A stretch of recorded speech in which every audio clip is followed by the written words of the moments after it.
South Africa के vice president हैं, वो भारत के वज़ीर-ए-आज़म को रिसीव करने आए हैं। साउथ अफ्रीका के प्रेसिडेंट चाइनीज़ प्रेसिडेंट को रिसीव करने आए हैं। लेकिन हमारा कभी पाकिस्तान से कभी कोई सदर वज़ीर-ए-आज़म आज तक साउथ अफ्रीका नहीं गया।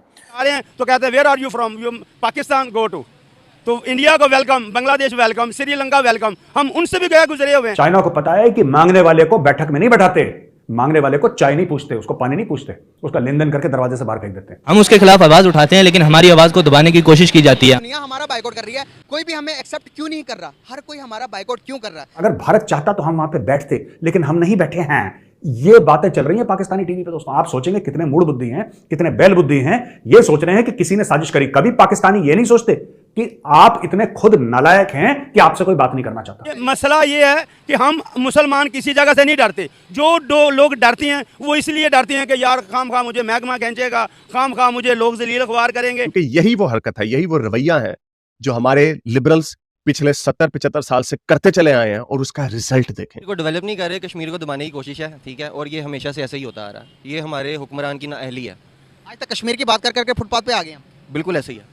क्या यार कोई किसी को फांसी लगा देगा? जिंदगी एक आनी और जानी चीज है, आज भी मरना और कल भी मरना। में आपने देखना यही होता है कि नतीजा क्या निकलता है। तो नतीजा पाकिस्तान का क्या निकला वो आपके सामने है। इंडिया की फौज देख लें और इनके लोगों को देख लें, एक बंदा भी आगे लड़ने के लिए आ जाएगा तो देख लेना। हम बस अब बराए नाम के हैं कि 8वीं मुल्क है, वरना हमारा क्या हाल है। हम किसी के पास जाते हैं, आपको वज़ीर-ए-आज़म शहबाज शरीफ का एक बहुत ही मशहूर फिक्र याद होगा, हम मांगने नहीं आए, मजबूरी है। नमस्कार दोस्तों, आपका फिर से स्वागत है हमारे एक नए रिएक्शन वीडियो में। जैसा कि आपने इंट्रो में देखा कि कैसे पाकिस्तानी मीडिया एक बार फिर से रोना रो रही है। दरअसल आपको बता दें कि साउथ अफ्रीका में ब्रिक्स का समिट रखा गया है, जिसको लेकर ब्रिक्स के सभी देशों को उस देश में बुलाया गया है, लेकिन पाकिस्तान को ब्रिक्स में भी शामिल नहीं किया गया और ब्रिक्स सम्मेलन में उसको बुलाया भी नहीं गया है, जिसको लेकर पाकिस्तानी मीडिया एक बार फिर से इस बात का लेकर रोना रो रही है कि हमें क्यों नहीं बुलाया गया। वहीं पाकिस्तानी मीडिया का कहना है कि हमारे वजीर-ए-आज़म को कभी साउथ अफ्रीका में तो बुलाया ही नहीं गया है। वहीं आपको बता दें कि ये पाकिस्तानी मीडिया अब इस बात का रोना रो रही है कि हमारा पड़ोसी मुल्क यानी भारत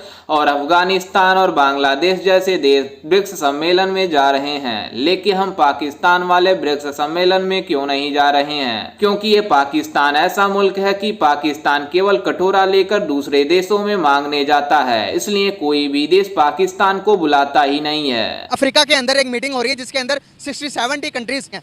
वहां पर मीटिंग होगी ग्लोबली तौर पर, वहां पर भी सबसे पहले इंडिया को बुलाया गया और उसके साथ बांग्लादेश को साथ लेके जा रहा है इंडिया अपने। पाकिस्तान को वहां पर भी नहीं बुलाया गया। हमारा बाइकआउट क्यों हो रहा है? इंडिया को इतनी अहमियत क्यों दी जा रही है दुनिया? इस बात का सबूत है कि पाकिस्तान ने जो इंडिया के साथ सींग अड़ाए हुए हैं एक गलत तरीके से और गलत एटीट्यूड अपनाया हुआ है, उसके नतीजे में वो दिन ब दिन आइसोलेशन की तरफ जा रहा है। और ये कोई साजिश नहीं है, this is not a conspiracy on part of India. चूंकि अगर ये साजिश हो तो आप ये देखें कि इंडिया इस बात का ऐलान ना करता। इंडिया ने बाकायदा प्राइम मिनिस्टर की सतह से लेके तो उनके जो एक्सटर्नल मिनिस्टर्स और उनके जो दीगर एहलकार हैं, ऑफिशियल्स हैं, उन्होंने ओपनली ये कहा है कि हमारी ये पॉलिसी है कि हम पाकिस्तान को आइसोलेट करें। इवन प्राइम मिनिस्टर मोदी ने इस पे 2-3 से ज़्यादा तकरीरों में इस बात का जिक्र किया है, जिसका मतलब ये है कि उन्होंने कहीं बैठ के कोई खुफिया तरीके से कोई कंस्पिरेसी तैयार नहीं की कि हम पाकिस्तान को आइसोलेट करने जा रहे हैं, जैसा कि पाकिस्तान इसको बना के पेश कर रहा है। One of the most prominent members of BRICS is China.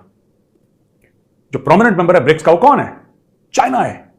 अगर चाइना चाहता तो क्या पाकिस्तान को नहीं बुला सकता था? और भी कंट्रीज हैं जो ब्रिक्स की मेंबर नहीं है लेकिन मेंबरशिप चाहती हैं, वहां पे आ रही हैं। कई सारी कंट्रीज आ रही हैं यार, कई सारी कंट्रीज आ रही हैं। क्या अगर चाइना चाहता तो पाकिस्तान को नहीं बुलाता? नहीं बुलाया चाइना ने, क्योंकि चाइना को पता है, चाइना को पता है कि मांगने वाले को बैठक में नहीं बैठाते, मांगने वाले को चाय नहीं पूछते, उसको पानी नहीं पूछते, उसका लेन देन करके दरवाजे से बाहर फेंक देते हैं। ये बात सच है। पाकिस्तानी, आपको मेरी बात कड़वी लगेगी, आपको लगेगी मैंने सख्त बात करी है, लेकिन क्या मैंने बात सच्ची करी झूठी करी है बताओ? आप ही कहते थे ना कि चाइना आपका सबसे अच्छा दोस्त है। आपके वो जफर इलाली एक्स एम्बेसडर, चाइना हमारी दोस्त है, रोज के रोज बैठ के मैं यही है ही सुनता रहता हूं जफर इलाली का। आपको चाइना के पास जाना है। पता नहीं कहां से उसका एक्सेंट आ गया, ऐसा है पाकिस्तानी, पंजाब का एक्सेंट उसका दुनिया भर का मल्टीनेशनल। पाकिस्तान की गवर्नमेंट जो है उसका जो एटीट्यूड है, यानी डिस्पाइट द फेलियर भी हमेशा जो कहीं ना कहीं कोई रूम होता है आपको प्ले करने के लिए या मूव करने के लिए, उसको भी यूटिलाइज नहीं किया जा रहा।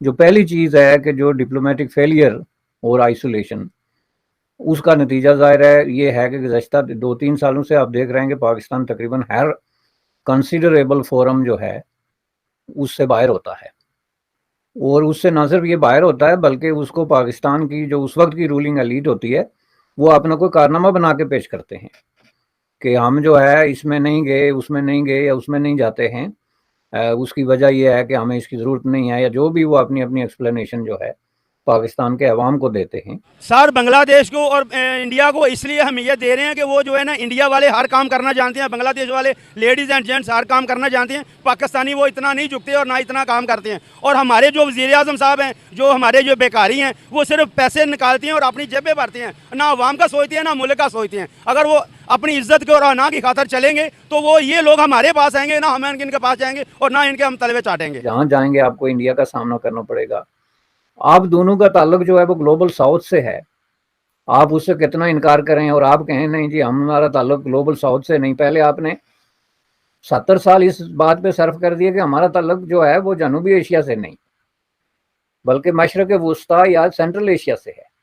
तो चूंकि आप एक हकीकत को तोड़ मोड़ के दुनिया को हजम कराना चाहते थे, इसलिए किसी ने उसका सीरियस नोटिस नहीं लिया, और 70 साल की जमा खर्च के बाद आप अभी तक साउथ एशिया में ही हैं। लेकिन आपके 70 साल इस बात पे ज़ाया हो गए और उसके साथ जुड़ी हुई हज़ारों अपॉर्चुनिटीज़ भी ज़ाया हो गई, क्योंकि आप अपने आप को एक खित्ते का हिस्सा ही नहीं समझते। तो उस खित्ते के जो मसाइल हैं, उसके जो दुख दर्द हैं, उसमें जो डेवलपमेंट के इश्यूज़ हैं, इन्वेस्टमेंट और ट्रेड के इश्यूज़ हैं, पीस और वार के इश्यूज़ हैं, उसमें आप क्या रोल प्ले कर सकते हैं? सिर्फ हम करप्शन की तरफ जा रहे हैं। मैंने आपको पहले भी कहा है कि अगर हम खुद और हर अफराद जो है ना मिल के जुल के काम नहीं करेगा ना तो मुल्क का अल्लाह ही हाफ़िज़ है। देखिए कोई कहता जी मैं वोट नहीं देता, मैं किसी की सियासत में नहीं जाता। जब हम नहीं जाते तो हम खुद गलत हैं। अगर हम हिस्सा लेंगे, हम चलेंगे तो जानों का नजराना पेश करेंगे। ये तो पाकिस्तान जो है 1947 से पहले का चला गया हुआ है, जब हमारे बहुत गुलाम थे बरतानिया के। आज हम उससे भी नीचे चले गए हैं। और इस टाइम तरक्की के हिसाब से कौन ज़्यादा आगे है, हम या फिर इंडिया? सर इंडिया हमसे आगे है, लेकिन हम जो है ना करप्शन से आगे हैं। आप बात करेंगे साउथ एशिया की, उसमें रीजनल कोऑपरेशन की, उसमें सारी जो पॉलिटिक्स है उसमें, तो उसमें जो इंडिया का अपना साइज़ है, जो उसका रकबा है, जो उसकी आबादी है, जो उसका पोटेंशियल है, उससे तो आप इनकार नहीं कर सकते ना। उससे आप इनकार करेंगे तो आप किसी इस तरह की रीजनल ग्रुपिंग में जो इकोनॉमिक पर्पस के लिए बन रही है शामिल ही क्यों हो रहे हैं? आप उसमें किसी मुल्क को एक्सप्लॉइट करने के लिए तो शामिल नहीं हो रहा है ना, कि आप अपना जो है वो साइज कट कर लें या अपना इकोनॉमिक पोटेंशियल रोक के हमारे बराबर बैठें तो हम भी आपके साथ बैठते हैं वरना हम नहीं बैठते। ये इस तरह की जिद थी। हालांकि इंडिया ऑलरेडी डोमिनेट करता था साउथ एशिया को बाई जो है डिफ़ॉल्ट आप कह सकते हैं कि मुल्कों की जो अक्सरियत है वो इंडिया को फॉलो करने के लिए तैयार थी। पाकिस्तान के किसी के साथ भी सिवाय श्रीलंका के हमें चाइना से कोई लेना देना नहीं। अब जितनी जल्दी हम डीकपल कर रहे हैं ना चाइना के साथ, बॉस देश के लिए उतना ही अच्छा है। मान लो जितना अलग हो रहे हैं चीन के साथ, जितना जल्दी हो जाए उतना बढ़िया देश के लिए। दूसरी चीज व्लादिमीर पुतिन को, क्योंकि रशिया ब्रिक्स आर जो है रशिया है, व्लादिमीर पुतिन शायद ना आए ऐसा मीडिया कह रहा है, क्योंकि उनके ऊपर एक अरेस्ट वारंट है इंटरनेशनल कोर्ट ऑफ जस्टिस का। वो कह रहे हैं साहब यूक्रेन पे आपने अटैक कर दिया है, इसलिए आपके ऊपर एक वारंट है, आपको अरेस्ट कर लिया जाएगा। भाई साहब आपको अरेस्ट कर लिया जाएगा अगर आप कहीं आए। तो व्लादिमीर पुतिन के बारे में ऐसा कह रहे हैं कि व्लादिमीर पुतिन को आप मतलब वो रशिया से उस पर ज्वाइन करेंगे, यानी कि इंटरनेट पे ज्वाइन करेंगे, Zoom call, Google Meet, whatever, Microsoft Teams, किसमें भी वो ज्वाइन करेंगे। यार मुझे बात समझ में नहीं आई। रूस ने यूक्रेन पर अटैक करा तो उसके लिए आपने बोला कि अरेस्ट करो व्लादिमीर पुतिन को। अमेरिका ने तो कोई देश ही नहीं छोड़ा, आपने जॉर्ज बुश सीनियर को अरेस्ट करा। जी हाँ दोस्तों, आपने देखा कि कैसे पाकिस्तानी मीडिया अब एक बार फिर से इस बात का रोना रो रही है कि जो साउथ अफ्रीका में ब्रिक्स का सम्मेलन रखा गया है उसमें पाकिस्तान को क्यों नहीं इनवाइट किया गया है। दरअसल इन भिखारियों को कौन समझाए कि इन पाकिस्तान वालों की एक भी औकात नहीं है कि किसी सम्मेलन में ये बैठ सकें। वहीं ये पाकिस्तानी के वजीर आजम और पाकिस्तान के मीडिया वाले कहते हैं कि हम भारत वालों के साथ बहुत ही अच्छा ताल्लुकात रखते हैं, लेकिन इन भिखारियों को कौन समझाए कि पाकिस्तान वाले आतंकवाद के अलावा किसी देश को कुछ नहीं दे सकते। और ये बातें करते हैं कि हम दूसरे देशों से अच्छा ताल्लुकात रखते हैं, लेकिन इन भिखारियों को कौन समझाए कि किसी देश से अच्छे ताल्लुकात रखने का मतलब ये होता है कि कभी कोई भी देश अगर किसी संकट में पड़ा है तो उसका हेल्प करना होता है। लेकिन ये पाकिस्तान वाले हेल्प क्या करेंगे, क्योंकि इन पाकिस्तान में इतना ज़्यादा फूड क्राइसिस और भी तरह तरह के पाकिस्तान में क्राइसिस मौजूद हैं, जिसके वजह से पाकिस्तान वाले किसी दूसरे मुल्क का हेल्प नहीं कर पाते हैं। और हेल्प करने के काबिल भी नहीं है, क्योंकि जो भी पाकिस्तान का वजीर आजम बनता है वो अपना जेब भरने के लिए पैदा होता है, और जब उसका जेब भर जाता है तो पाकिस्तान की जनता उसे लात मार कर भगा देती है।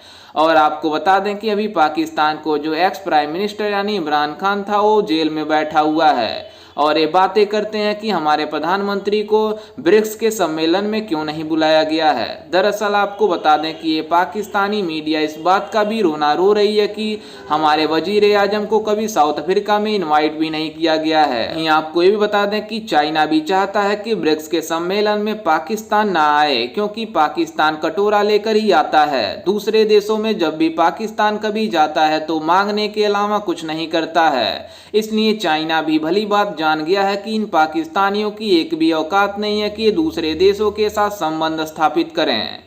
इसलिए पाकिस्तान वालों को इस ब्रिक्स सम्मेलन में इनवाइट नहीं किया गया है। वहीं आपको बता दें कि हम भारत वालों ने बांग्लादेश, श्रीलंका और अफगानिस्तान जैसे देशों को इस ब्रिक्स सम्मेलन में शामिल करने का हिस्सा बनाया है, लेकिन इन भिखारी पाकिस्तानियों को इसमें कोई भी शामिल नहीं किया जाने का इरादा बनाया गया है, क्योंकि ये पाकिस्तान वाले चाहते हैं कि हम केवल उस देश में पहुंच जाएं ताकि हम वहां टेररिस्ट फैला सकें।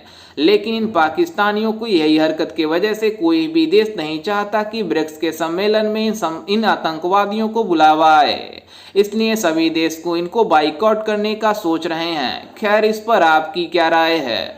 हमें अपनी राय कमेंट में जरूर दीजिएगा, और साथ ही हमारे चैनल को सब्सक्राइब करना बिल्कुल भी ना भूलें।